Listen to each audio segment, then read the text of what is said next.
Em poucos minutos, você vai assistir ao filme Solilóquio, baseado no livro Solilóquio, Memórias de um Pescador do Canto da Praia de Camboriú, um dos mais comoventes acontecimentos de nossa história. E senti na carne o terror que foi enfrentar um tufão de verdade dentro de uma canoa em riba deste mar bem na nossa frente.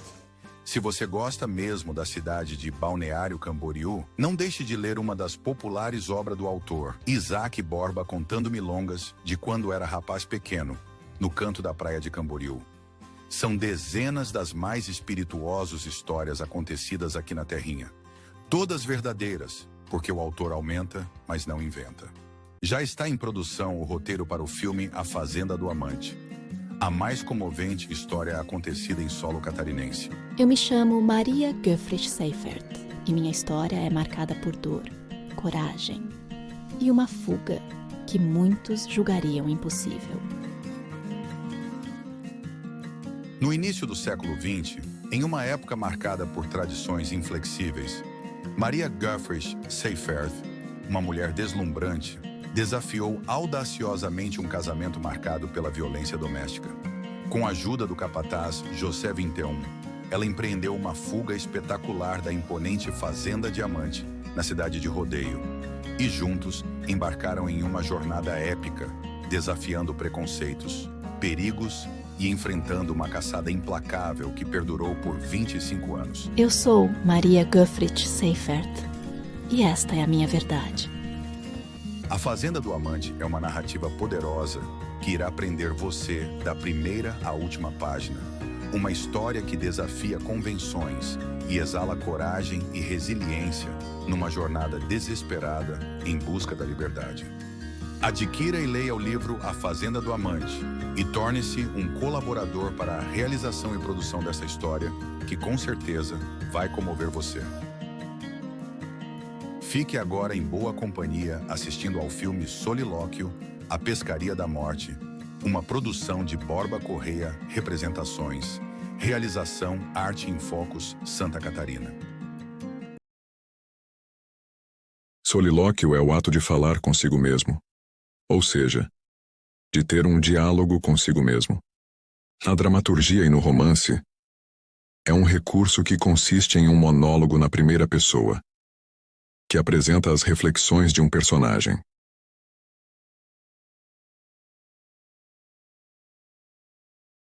Ó fatalidade, com a presteza de um raio, forma-se a tempestade, e ei-la chega surpreendendo os pescadores, em alto mar que se apressam e fogem, enfrentando as ondas bravias. Luta o destemido barqueiro que vence, enquanto que outros, não menos intrépidos, acabam abatidos pela mão descarnada da morte.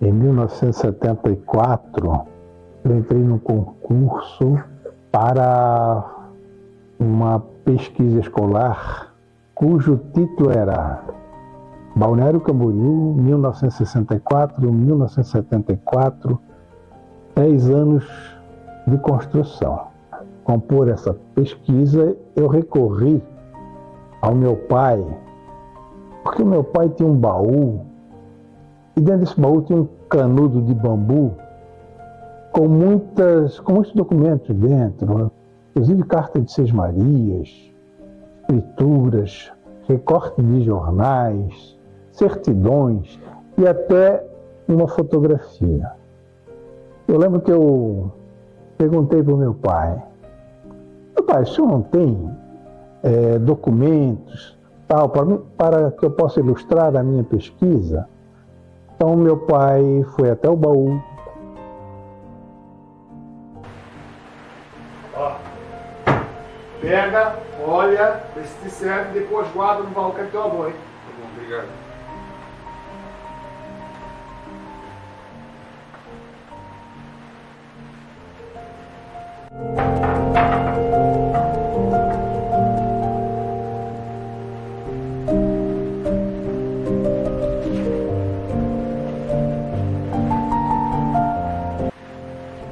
Olha aqui, pai. Fala de um grande tufão que teve em 1921 do vô Germano. História trágica aí que aconteceu com teu avô, tá tudo documentado. Quando eu era rapaz pequeno, aqui no canto da praia. Quando eu era rapaz pequeno, eu me criei ali nas fraldas daquele morro, em derredor desse costão, com a vara de pescar na mão. Meu pai morreu muito cedo e eu, como filho mais velho, assumi o arrimo da família. Meu nome é Manuel Germano Correia. Por superstição, fui registrado no dia 29 de fevereiro de 1891, um ano bissexto. Mas posso garantir a vocês que eu sou muito mais velho que isso. Tanto que eu servi de pinante na Revolução Federalista. Pinante é aquele garoto que fica dando vigia na esquina para ver a hora que as tropas chegassem. Eu fiquei de cuidar das tropas dos pica-pau quando chegasse.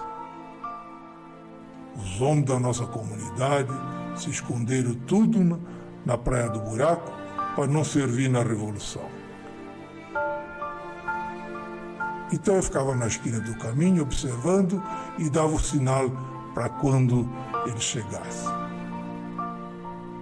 Aqueles homens inventaram um sistema de comunicação bastante engenhoso. Consistia de uma lata de pedra amarrada num galho de uma árvore e um barbante que vinha até cá na estrada. Quando eu vistasse alguma coisa suspeita, eu puxava o cordão, a lata caía e os homens corriam para dentro do mato se esconder. Um dia eu olhei para o pontal e vi uma tropa de homens em cima de cavalo trazendo uma bandeira estranha. Logo já me apliquei. Só pode ser os pica-pau. Eles atravessaram a val, ali atrás do Marambaia, e vieram em direção à nossa casa. O homem que vinha na frente com cara de brabo olhou para mim e disse: menino, quem é que mora ali naquela casa? Eu disse: é meu pai. Ele disse: vai chamar ele. Eu disse: não pode. Ele está muito doente. O homem não conversou. Desceu do cavalo e entrou para casa dele.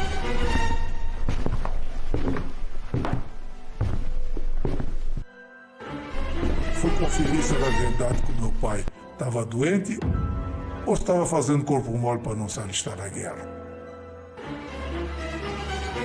Constatada a doença do meu pai, ele então pediu desculpa para minha mãe, Dona Ana Maria Machado de Espíndola, e saiu foram para Itajaí.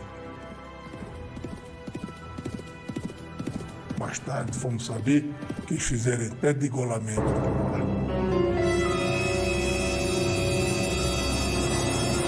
Logo uns anos depois, meu pai morreu. Meu pai chamava-se Germano Pinto Correia. Era neto de Baltazar Pinto Correia, um dos homens que mais sabia contar história aqui no canto da praia.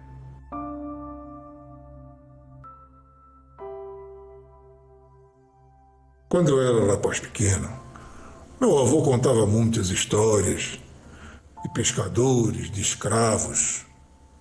Mas a mais triste de todas as histórias, eu mesmo presenciei e vi tudo acontecer com meus próprios olhos e senti na carne o terror que foi enfrentar um tufão de verdade dentro de uma canoa em riba deste mar bem na nossa frente. O ano de 1921 começou muito chuvoso, mas especialmente aquele fatídico mês de outubro foi chuva por demais. Para falar bem a verdade, o tempo veio arronhado desde setembro e choveu copiosamente os primeiros 20 dias daquele mês todinho, para ser bem exato. Exatamente no dia 20, já amanheceu com uma bolha de sol. E o sol foi se firmando durante o dia e à tarde já prometia tempo bom. Todos os homens que pescavam aqui na nossa região conhecida, aqui das Cabeçudas até a Laranjeira, todos nós corremos para o mar para botar nosso espinhal na água, porque já tinha companheiro passando fome. Se não fosse a lagoa nossa aqui do canto, nós tinha tudo perecido de fome. Larguemos nossos espinhelos na tarde do dia 20, para mandar recolher na madrugada do dia seguinte, no dia 21. No dia 21 de outubro de 1921, amanheceu uma madrugada linda, o céu esgazeado, cheinho de estrela. Foi a mais triste das armadilhas que a natureza já nos aprontou. Todos nós se aprumemos para ir colher os espinhelos naquela manhã aparentemente muito bonita. Quando o sol apontou de manhã cedo, nós já estávamos para a serra e comecemos nosso trabalho logo no clarear do dia. Dos pescadores aqui da praia, incluindo os da Barra, eu era o que estava mais ao norte. Estava lá no Processo Grande. O Processo é uma laje de pedra que fica no encruzo, no rumo entre a Igreja da Barra, o Muro da Teta aqui e o Farol de Cabeçuda. Esse era o nosso mar. Era ali que eu estava, junto com o meu companheiro José Nicolau Pacheco e o menino Manuel Cima, filho do meu amigo Amário Jeremias. O pai dele veio me pedir para empregar o moço na embarcação, que era o melhor jeito dele arrumar uns peixinhos para comer naquela situação triste. O menino do Amário Jeremias estava bem na popa, controlando a embarcação. Eu estava de costa para o morro, remando de pé, na popa, como deve ser um bom patrão. E o Zé Nicolau de cabeça baixa, recolhendo o cordão do espinheiro. Foi quando o garoto, que estava virado para o morro, ele viu o tufão chegando. O menino, quando viu o funil crescendo sobre o pico da pedra, se benzeu e me alertou. Ele era um rapaz humilde, muito educado, eu gostava muito dele. Ele me disse: olha lá, Tigirimano. Ele me chamava de Tigirimano. Que coisa mais feia que se aprumando naquele morro. E começou a chorar e a pedir a ajuda de Deus. Ele dizia: nos acuda, meu São Moisés de Guarda. Tem piedade de nós, meu senhor. O Zé Nicolau também começou a clamar pelo Santo Amaro da Barra. Ele era muito devoto do Santo Amaro da Barra. E eu, nosso senhor Moisés de Guarda, cada um de nós se apeguemos ao santo de nossa confiança, com muita fé, e porque não havia mais o que fazer. Confesso que eu fiquei com muita pensão, foi do menino Cima. Fiquei mais com pensão dele do que comigo mesmo. Era um menino novo, sem experiência no mar, não tinha muito o que fazer. Quando eu me virei para trás e botei os olhos e vi atrás de mim aquele gigantesco funil de nuvem, escuro e espesso, ele já estava praticamente em riba de nós, rugindo como um leão.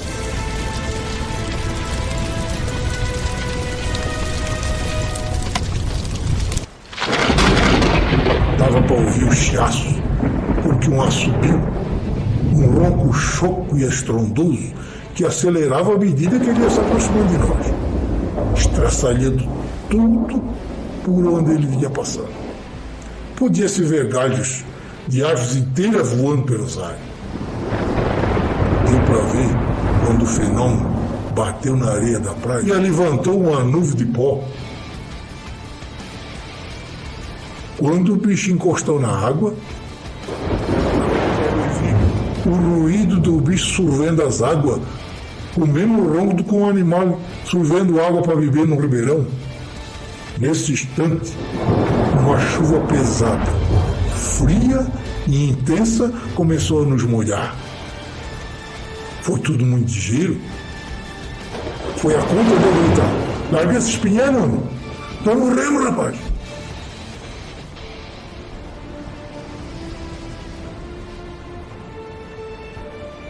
Remo, Remo! Era tudo que eu podia dizer. No começo, a ventania começou soprando devagar da terra, arrasou o mar, deixou que era uma lagoa. E foi nos arrastando um pouquinho para fora. Aí eu disse para o Zé Nicolau: para a terra, estamos indo muito para fora, eu gritava.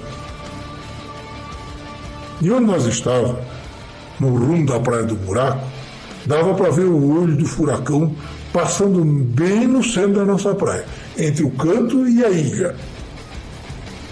E se for pelo mar adentro, cada vez mais furioso. Meio longe, quando passou pelo nosso lado, embora sentimos a força dele torcendo a embarcação. De repente o funil andava de roda, começou a torcer até a água do mar, em derredor da canoa, as ondas se levantaram, que foi uma coisa medonha, uma coisa assombrosa, como nunca tínhamos visto no nosso lugar.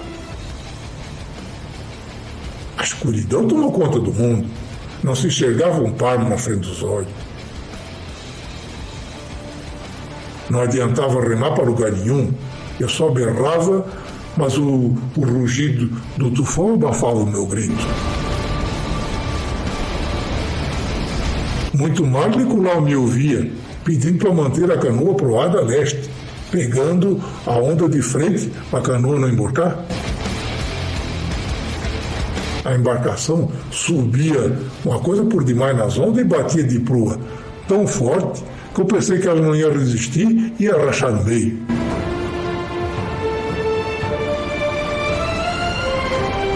A força do vento girando fazia um currupio em redor de nós, querendo tirar a embarcação do rumo. Aí eu clamava pedindo ao Zé Nicolau firmeza no remo. Firmeza nesse remo.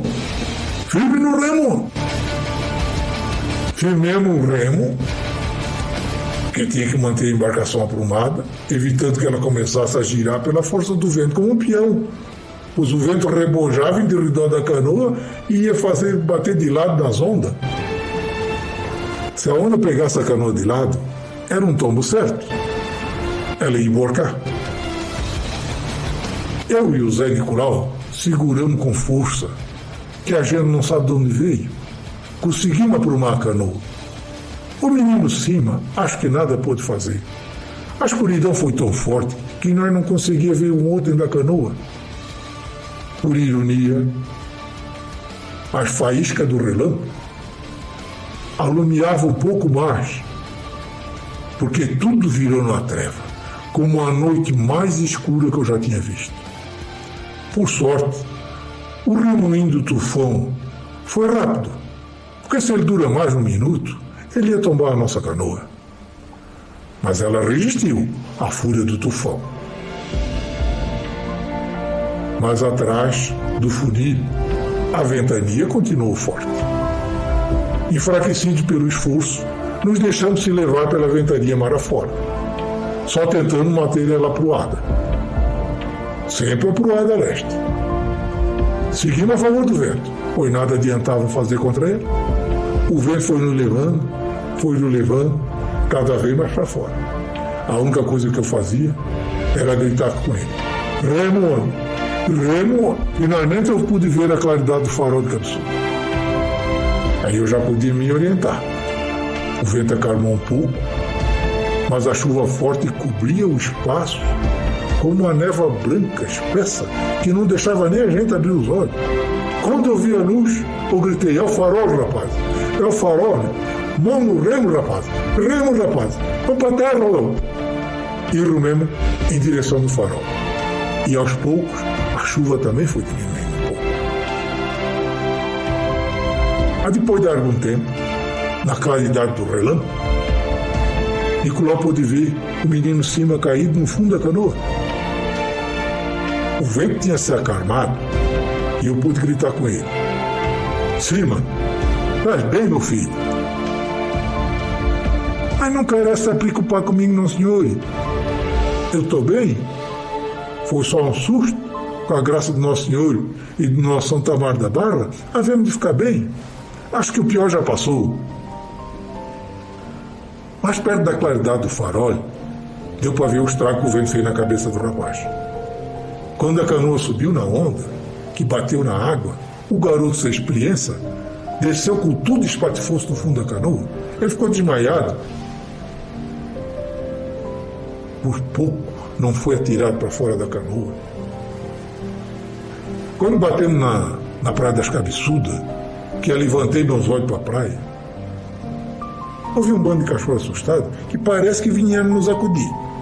Eles ficaram tudo olhando para nós, como se tivesse ficado com pena da gente.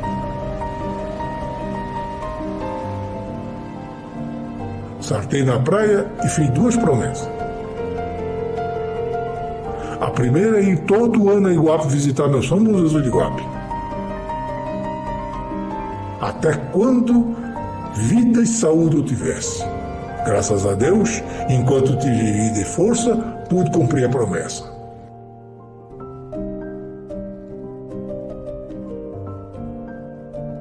Os primeiros anos que eu ia, não havia nem condução para aquelas bandas.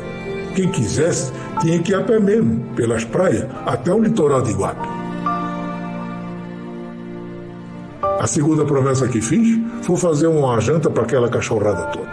Na outra semana, levei arroz, peixe e cozinhei na praia para vários deles.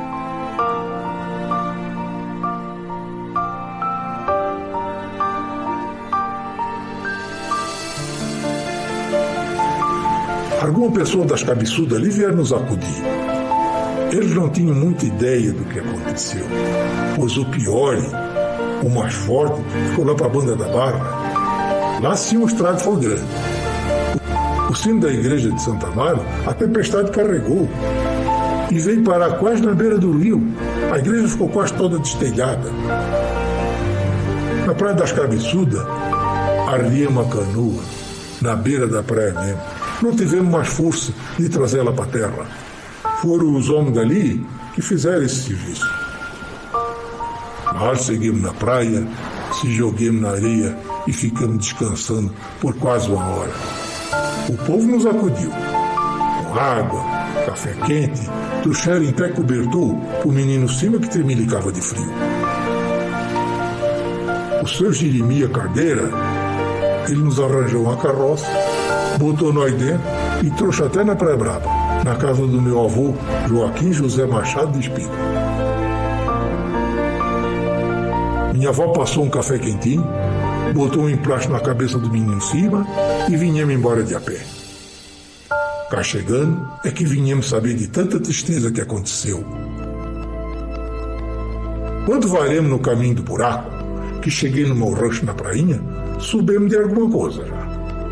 A Antônia, minha esposa, estava chorando, certa de que tinha me perdido, pois pelo que sabia, na praia de Camboriú e na Barra ninguém passou ileso.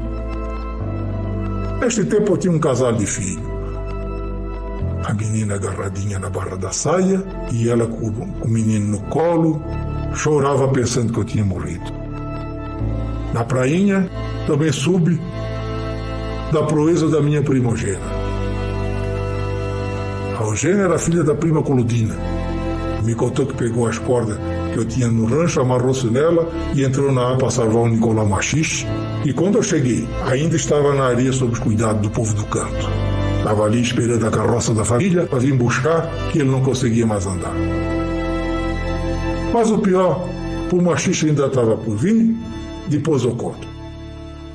No dia 22 de manhã cedo, peguei uma carroça do Nicolau e garrei-me pela areia da praia, que era o caminho mais perto, em direção da Barra, e fomos lá para acompanhar o sepultamento dos colegas.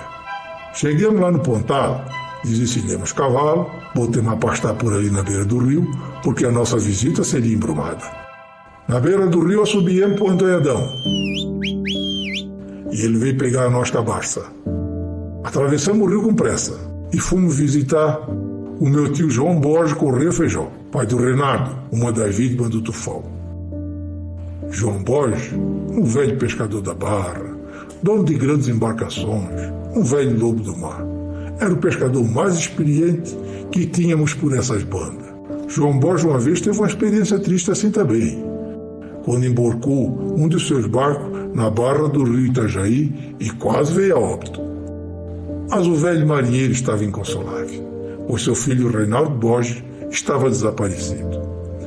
O Felisbino viu quando a lancha dele, a Andorinha 5, bateu no costão bem pertinho da minha casa. Pobre moço da flor de idade, recém-casado, deixou uma filhinha.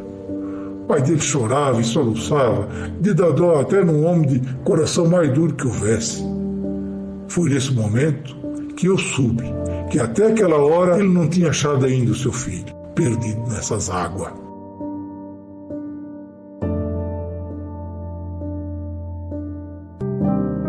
Mas o pior ainda estava por vir. Eu mesmo achei o corpo do primo Reinaldo boiando nas águas da Praia Brava 4 dias depois, já bastante desfigurado, mas ainda deu para reconhecer pela roupa. Foi outro serviço difícil que tive que fazer. Foi avisar o velho marinheiro a triste notícia do achado do seu filho. Mas pelo menos ainda pôde enterrar o filho, que outros não puderam nem isso fazer. Saímos dali e fomos para a casa do senhor Martinho dos Santos, ver seu filho Cizinho, que também faleceu na tragédia. Seu Martinho era também um homem muito pobre. Morava numa casinha coberta de telha, mas só em cima. Em de redor estava praticamente aberta. E junto, uma pequena varanda que servia de cozinha e o quarto de dormir. Tudo ali demonstrava extrema pobreza. O morto tinha vários ferimentos na cabeça e no rosto. Jazia sob uma tábua forrada, com um lençol, e 2 velas estavam postas sob o gargalo de uma garrafa no lado da sua cabeça. Foi uma cena muito triste, apesar de que ele ainda tinha um terninho de brilho listado para vestir e uma meia para botar nos pés. Cizinho também era rimo daquela família. Seu Martinho já era um homem de muita idade e ainda tinha 2 moças em casa, sendo que uma delas era aleijada. As 2 estavam sob o defunto, banhadas em lágrimas inconsoláveis. Era triste ver seu Martinho, um homem naquela idade, ajoelhado com as filhas ao lado do morto, implorando misericórdia de Deus, porque não sabia o que fazer da vida sem aquele filho. Mais triste ainda foi na casa do seu Ponciano. Um senhor negro bem velho, descendente de escravo. Ele morava ali por detrás da igrejinha velha de Santa Mara, a dispor do cemitério, num barraquinho de palha. O vento não carregou, mas deixou arriado, bem torto. Dentro da casa, a mobília era apenas uma mesa e 2 bancos, mais nada. Quando me viu, seu Ponciano veio me receber. "Ô, amigo Gilmano, que desgraça, homem!" Ele disse para mim. Eu respondi: "Por pouco também, seu Ponciano. Por pouco também, quase que eu fui, seu Ponciano. Eu mais o Nicolau, rogamos pelo São Bucezu de Guape e pelo nosso Santa Mar da Barra, e eles nos guardaram." Seu Ponciano tinha recém ficado viúvo, fazia poucos dias. E se comentava por ali que ele não dava bem da cabeça. De fato, ele não dizia mais coisa com coisa. A tristeza e a desolação saltavam os olhos naquela casa simples e humilde. Mas, que foi ainda mais triste de ver, foram os corpos dos seus 2 filhos, o Laudilino e o João Miguel da Herça, com as roupinhas que saíram para trabalhar. Eles não tiveram sequer uma roupa para trocar pela outra. Os 2 estavam deitados em riba de uma tábua que nem forro tinha. No meio dos 2, uma vela acesa e riba de uma boca de garrafa também.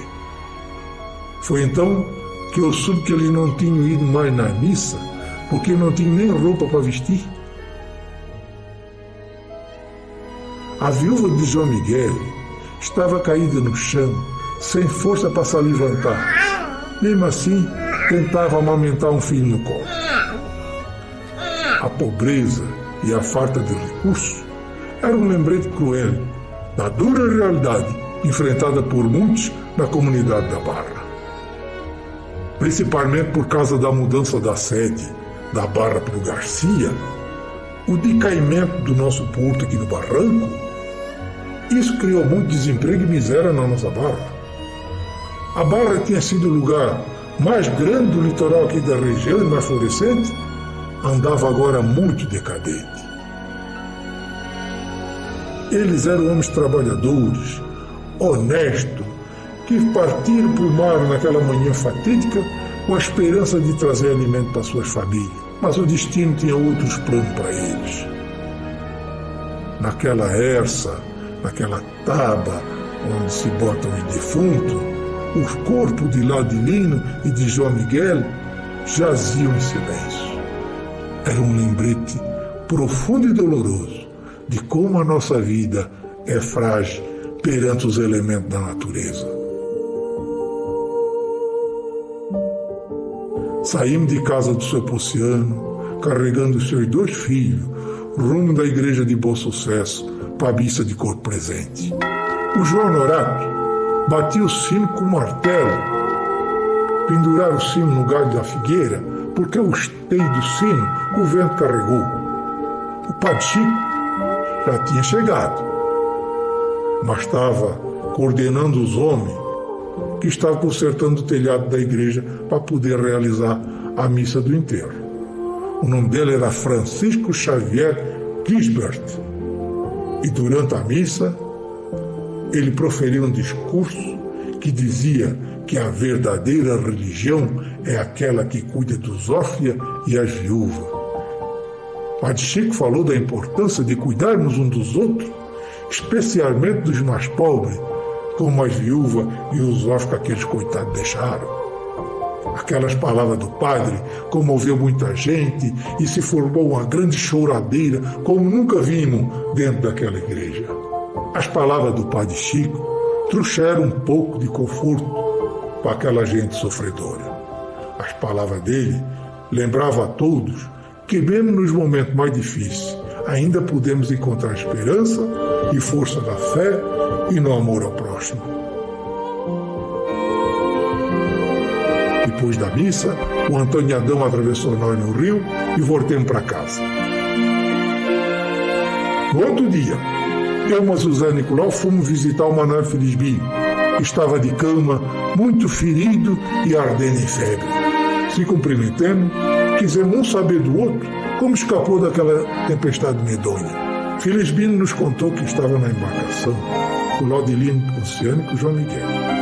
Disseram que eles estavam sem botar nada na boca e só iam comer se trouxesse alguma coisa do mar. Quando a força do vento bateu, os 2 últimos se apavoraram e não conseguiram remar contra as ondas de tão fraco que eles estavam. Manuel Felisbino disse que tentou animá-lo, mas João Miguel já estava desacursoado e queria se jogar na água. Não resistiram e logo se entregaram para morrer. João Miguel mesmo jogou-se no fundo da canoa, diz ele, e se entregou para morrer. Felisbino nos contou que tomou o remo, mas sozinho não deu conta de aprumar a canoa.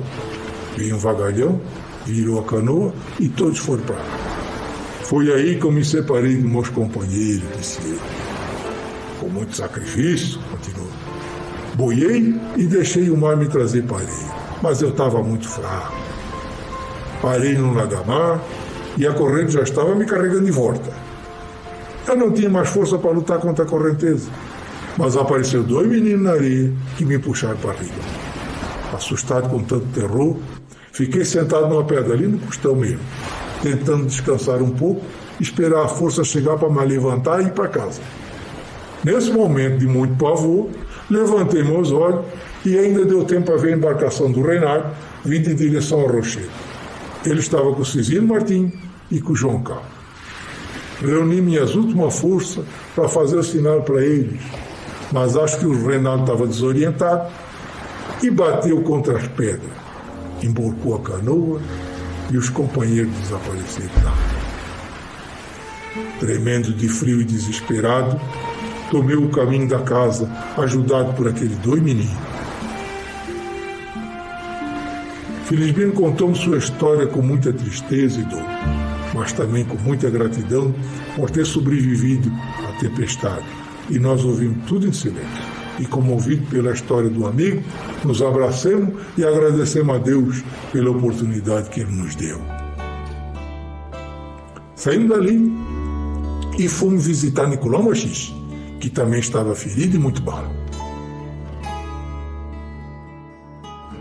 E daí, homem? Ô, Germano, tá muito mal, homem. Como é que foi, rapaz? Como é que está desse jeito? Aí Nicolau começou a contar a sua história. Ele e o Paulo Faustino embarcaram na canoa, mas foram surpreendidos pelo tufão. Disse que largaram tudo e tentaram voltar para o costão, mas um vagalhão embarcou a canoa e atirou eles na água. Nicolau contou que recebeu uma pancada forte na cabeça e engoliu muita água. Ele estava à beira da morte, enquanto Paulo lutou até o fim com ele para salvar ele. Nesse momento, Raul Rebelo e Leopoldino Santos passaram numa canoa quase virando. Vira e não vira. Eles insistiram em embarcar o Nicolau e o Paulo, apesar dos protestos do Paulo, que alegou que a canoa não ia resistir. Aí o Raul disse: ou se salvemos nós tudo, ou morremos nós tudo. E me jogaram para dentro da canoa. Paulo Faustino finalmente também subiu na canoa, mas logo depois, outra onda jogou tudo de volta no mar. Estava nessa luta intensa, nessa agonia, quando eu tive a ideia de boiar. E por sorte, o mar me carregou para a Baía da Prainha. Tu sabes que ali o mar é mais calmo, me disse ele. E eu já estava ali na Baía da Prainha, quase me passando. Quando mal percebi, tinha uma mulher do meu lado, era Eugênia, filha da Coludina. Por sorte, Germano, me disse ele, tu deixaste teu rancho aberto. E ela entrou lá, pegou as tuas cordas, amarrou-se nela e entrou mar adentro e foi me buscar. Coitada, com muito trabalho, ela me arrastou para a terra. Eu estava muito pesado, pois eu estava desmaiado. E assim, Nicolau contou a sua história dizendo: o que eles fizeram por mim, só Deus pode pagar. Infelizmente, Nicolau Machixe acabou morrendo na semana seguinte, praticamente em frente ao mesmo lugar onde ele naufragou. Foram inventar uma carreira de cavalo na areia da praia e Machixe, imprudentemente, foi atravessar a raia e o cavalo do João Gardino bateu nele. Machixe não resistiu ao ferimento e morreu.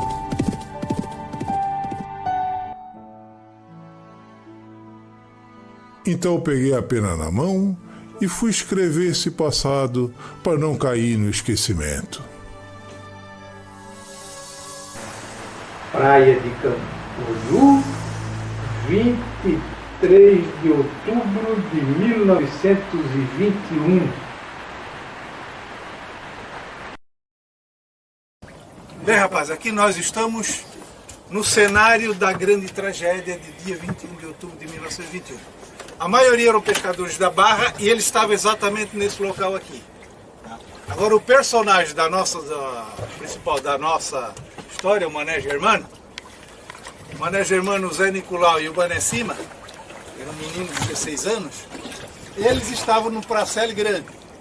O Parcel Grande, o Parcel, ele ficava, a demarcação era o Farol de Cabeçudas, a Igreja da Barra e o Morro do Pico da Pedra. No meu tempo já era pelo Edifício Siri. Ele tirava pelo Edifício Siri, essa era a marcação. Lá foi exatamente o lugar onde eles estavam e por isso ele conseguiu salvar. Porque o dia escureceu totalmente e ele conseguiu de lá avistar o Farol de Cabeçudas. Foi onde ele conseguiu se salvar. Então eles estavam mais ou menos nessa posição. Mané Germano aqui de patrão, o Zé Nicolau no meio e o menino Cima lá na proa.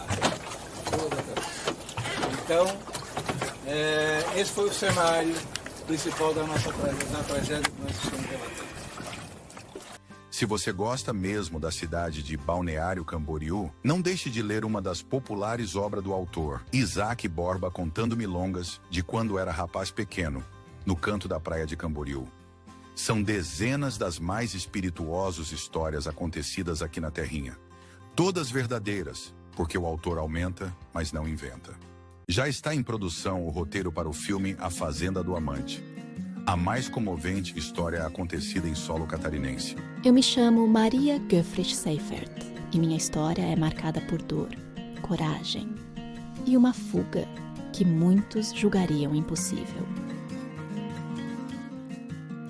No início do século XX, em uma época marcada por tradições inflexíveis, Maria Guffrich Seifert, uma mulher deslumbrante, desafiou audaciosamente um casamento marcado pela violência doméstica.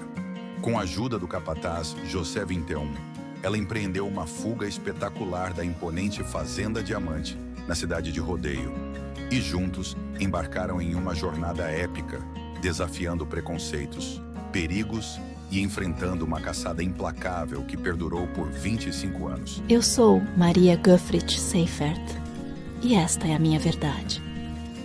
A Fazenda do Amante é uma narrativa poderosa que irá prender você da primeira à última página. Uma história que desafia convenções e exala coragem e resiliência numa jornada desesperada em busca da liberdade. Adquira e leia o livro A Fazenda do Amante e torne-se um colaborador para a realização e produção dessa história que com certeza vai comover você.